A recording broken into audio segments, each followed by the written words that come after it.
Anybody who's played Deltarune probably knows about the recurring joke of Kris being obsessed with moss. But what effects can consuming all that moss have on Kris? So Kris can consume physical moss in every chapter so far except for Chapter 3, where they only eat some inside of one of 10's virtual minigames.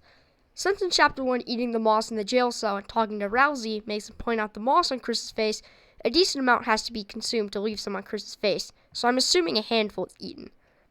This makes sense because in Chapter 2, if you attempt to interact with the moss again after eating it, it says there's not enough left to eat, meaning Kris must have eaten most of that large patch of moss. If the eating moss joke continues, then Kris will have consumed about 6 handfuls of moss by Chapter 7. But what effects can eating 6 handfuls of moss over the course of 7 days have on a human like Kris?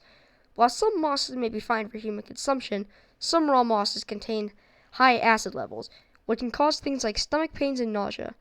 Some mosses can also carry harmful insects, bacteria, and parasites, which can cause bacterial infections. Since moss is highly absorbent, it may absorb harmful things like lead and mercury, which you definitely don't want to eat. So the question is, will Kris get sick from eating so much moss if they continue to do so? Probably not, but it would be a cool secret if the moss is eaten in every chapter.